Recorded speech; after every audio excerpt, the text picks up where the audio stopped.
Ce n'est donc pas la consommation de sucre qui fait que tu vas devenir diabétique, mais c'est surtout le fait que tu... Salut les mini-diètes, c'est Anthony, diététicien diplômé, j'espère que vous allez bien. Aujourd'hui, on va parler d'une pathologie nutritionnelle qui est le diabète. Donc on va déjà déterminer ce qu'est le diabète, on va déjà différencier le diabète de type 1 et le diabète de type 2. On va voir les facteurs de risque, les conséquences de cette pathologie et les traitements qui existent aujourd'hui.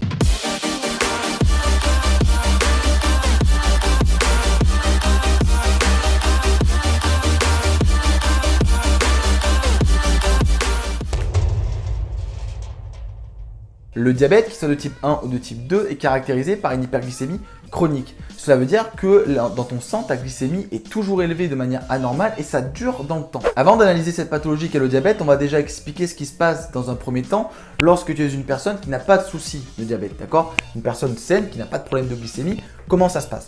Donc dans ton sang, tu as un taux de sucre, d'accord, qui doit être constant. Un taux de glucose, c'est un taux de glucose que tu as. C'est ce que l'on appelle la glycémie. Donc, je vais te réécrire glycémie. Donc, c'est un taux de sucre, taux de glucose que tu as dans le sang, qui est constant. D'accord? On est autour de 1 g par litre. Cette glycémie, là, ma glycémie, elle est constante. Sauf que dès que je mange un aliment, ou dès que tu vas manger un aliment, dès que tu vas faire un repas, donc tu vas absorber les sucres de ton alimentation, ta glycémie va avoir tendance à augmenter. Sauf que là, pour le corps, c'est un signal d'alerte puisque on est censé avoir notre glycémie qui est tout le temps constante. D'accord ? Donc ce que va faire le corps, c'est qu'il va envoyer des signaux au pancréas, ok, pour qu'il libère une hormone qui s'appelle l'insuline. Le rôle de l'insuline est de faire diminuer le glucose sanguin et donc de faire redescendre ta glycémie à la constante. D'accord ? Donc, comment il fait ? Il va faire rentrer le glucose dans 3 types d'organes. On va avoir le muscle, le foie et la graisse. Donc, quand tu manges un aliment, ta glycémie augmente, ton taux de sucre augmente. L'insuline arrive, elle est sécrétée pour faire diminuer ton taux de sucre dans le sang. Donc là, ton sang revient à une concentration normale. Et du coup, le glucose qui est en trop, qui est ici, va rentrer dans le muscle, dans le foie et dans les graisses. L'insuline va en fait activer, si tu veux, des transporteurs. Donc en fait, elle va ouvrir les portes de ces cellules-là pour laisser rentrer le glucose. Parce que sans elle, du coup, le glucose, il stagne dans le sang et il ne peut pas rentrer dans les cellules. Et justement, le diabète, c'est que en fait, cette glycémie reste tout le temps élevée. Elle ne redescend jamais. Et donc, il y a plusieurs types de diabète. Il y a le diabète de type 1. Ok. Donc là, ce diabète-là, il est génétique. Ça se déclare souvent à l'adolescence ou avant 10 ans. Hein. Souvent, voilà, ça se développe à l'enfance. Et ce diabète-là, il y a un défaut de création d'insuline. Si tu veux, tes cellules qui sont contenues dans le pancréas ne sécrètent plus d'insuline parce qu'en fait, elles sont mortes. Voilà. Le corps s'est retourné contre lui, il a autodétruit ses cellules qui sécrétaient l'insuline et du coup le corps là n'a plus d'insuline.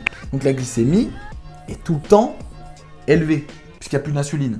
Donc du coup le glucose ne peut plus rentrer dans les cellules. Bah ouais, logique. Donc là le traitement il est simple, il faut juste prendre de l'insuline. Voilà. Donc en fait ces personnes là vont prendre de l'insuline synthétique créée en laboratoire pour remplacer notre insuline à nous.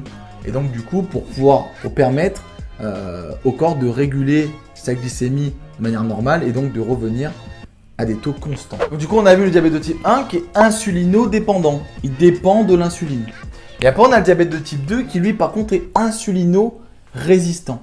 Donc lui c'est un petit peu plus compliqué que le diabète de type 1 parce que c'est pas forcément un problème au niveau de l'insuline. Il y a plusieurs problèmes avec le diabète de type 2, c'est qu'en fait voilà, l'insuline est sécrétée normalement la plupart du temps, d'accord ? Sauf qu'en fait les cellules qui absorbent le glucose, donc muscles, foie et tissu adipeux, ne laissent plus rentrer le glucose. Le glucose n'arrive plus à rentrer. Et si le glucose n'arrive plus à rentrer, du coup la glycémie reste toujours élevée. Donc elle ne rediminue jamais, donc on est en hyperglycémie.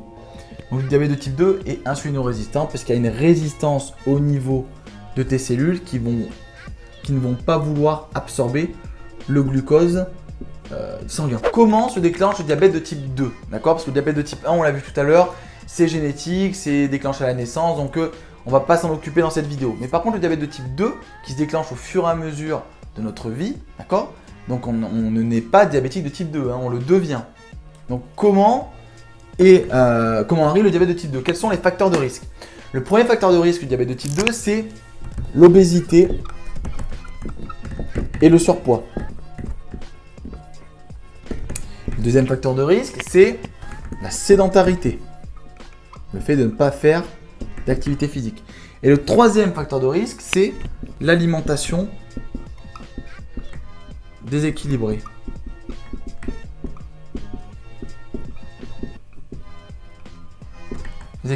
Ce n'est donc pas la consommation de sucre qui fait que tu vas devenir diabétique, mais c'est surtout le fait que tu sois en surpoids ou en obésité qui va déclencher le diabète de type 2. Tu vois, le diabète de type 2 se déclenche au fur et à mesure de ta vie et c'est ton environnement et tes habitudes et ton hygiène de vie qui vont faire que tu vas développer cette pathologie-là. Donc si tu n'as pas de problème de poids, tu as beaucoup moins de chances de développer un diabète de type 2. Après, il y a d'autres facteurs qui peuvent rentrer en jeu. Il y a toujours des exceptions, mais la plupart des patients qui sont atteints de diabète de type 2 sont en surpoids et en obésité. Et tu vois, l'alimentation déséquilibrée intervient en troisième facteur. Donc ce n'est pas lui le facteur principal.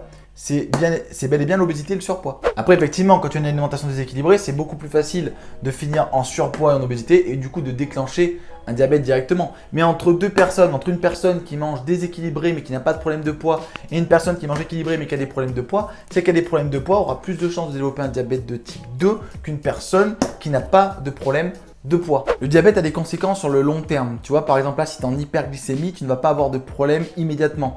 Par contre, si tu es en hyperglycémie pendant une longue période et pendant de plusieurs années, là, ça peut avoir des effets problématiques sur le corps. Quand le glucose n'arrive pas à rentrer dans les cellules, en fait, ce qu'il va faire, du coup, c'est qu'il va aller se poser sur des protéines, d'accord, présentes sur des organes. Par exemple, il va aller se poser au niveau des reins. Et donc, en se posant au niveau des reins, le glucose va perturber la filtration rénale et donc te créer des problèmes rénaux. Donc par exemple, la première cause d'insuffisance rénale en France, c'est le diabète. Le glucose peut aussi aller se poser sur des organes un petit peu plus petits, comme la rétine par exemple, et donc créer des problèmes de vue. Le glucose peut aussi affecter ton système nerveux, ça veut dire que du coup il va aller perturber tes sensations au niveau nerveux, et donc par exemple si tu as une plaie au niveau de ton pied, mais tu ne vas pas la ressentir, ce qui fait que tu vas continuer à marcher dessus et donc la plaie risque de s'infecter et donc on risque de t'amputer. C'est pour ça qu'on associe beaucoup le diabète à des problèmes de pied, c'est justement par rapport à ça, par rapport à ton système nerveux qui est affecté et qui ne te permet plus de ressentir les douleurs que tu pourrais avoir à certains endroits de ton corps. Le glucose va aussi affecter ta circulation sanguine, ça veut dire que dans ton sang, il y a tellement de glucose présent dans le sang là que du coup c'est comme si tu mettais beaucoup de sirop dans un tout petit peu d'eau. Tu vois, ça va être très très visqueux et donc ton sang va avoir du mal à circuler, donc tu risques d'avoir des problèmes cardiovasculaires et donc de faire des AVC par exemple. Quels sont les traitements du coup que l'on peut utiliser contre le diabète? Donc déjà ça va dépendre du diabète. Diabète de type 1, ça va être de l'injection d'insuline. Voilà, pour remplacer l'insuline que ton corps ne sécrète plus. Dans le cas du diabète de type 2, le premier traitement qui est utilisé au début, c'est la perte de poids. Souvent, lorsque la personne perd du poids, son diabète se rééquilibre. Sa glycémie revient à des concentrations normales. Parce qu'il ne faut pas oublier que le premier facteur de risque, c'était justement le surpoids et l'obésité. Donc dans quelques cas, surtout si c'est des cas qui ont été découverts il y a peu de temps, le fait de rééquilibrer l'alimentation et de perdre quelques kilos suffit à rétablir ta glycémie dans des concentrations normales. Dans le cas où la perte de poids et l'alimentation ne suffisent pas, ce qui peut arriver aussi, c'est que tu passes du coup sous traitement médicamenteux. On va te donner en fait des médicaments qui vont obliger le glucose à rentrer dans tes cellules ou alors qui vont permettre de stimuler ta sécrétion d'insuline pour avoir plus d'insuline qui circule et donc avoir plus de chances de faire entrer ce glucose dans les cellules. Dans le cas où les médicaments ne suffisent pas et où ta glycémie a du mal à revenir à des concentrations normales, ce qui va se passer aussi, c'est que tu risques de passer sous injection d'insuline comme dans le cas du diabète de type 1. On parle alors du diabète de type 2 insulino-récurrent. Récurrent parce qu'il requiert l'injection d'insuline. Et pourquoi? Parce que de base, dans le diabète de type 2, il n'y a pas de problème au niveau de l'insuline, hein. C'est un problème, je te le rappelle, au niveau de la résistance des cellules. Mais comme les cellules sont de plus en plus résistantes et ne font plus rentrer le glucose à l'intérieur d'elles, et du coup le corps lui produit encore plus d'insuline pour forcer le glucose à rentrer dans les cellules et du coup il finit par s'épuiser. Et en s'épuisant, du coup, il finit par ne plus pouvoir produire suffisamment d'insuline nécessaire pour le corps et donc cela nécessite l'utilisation d'une insuline synthétique au même titre que le diabète de type 1. Le diabète est une maladie nutritionnelle qui a de nombreuses conséquences sur la santé sur le long terme. C'est quand même la première cause d'insuffisance rénale en France.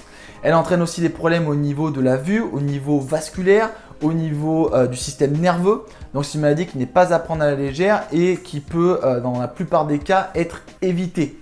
Quand je dis éviter, donc je ne parle pas du diabète de type 1, puisque le diabète de type 1, c'est en partie, c'est génétique, donc on ne peut pas vraiment jouer là-dessus. Mais par contre, le diabète de type 2, dans la plupart des cas, je dis bien dans la plupart des cas, d'accord, il y a des exceptions, mais dans la plupart des cas, le premier facteur de risque, c'est l'obésité et le surpoids.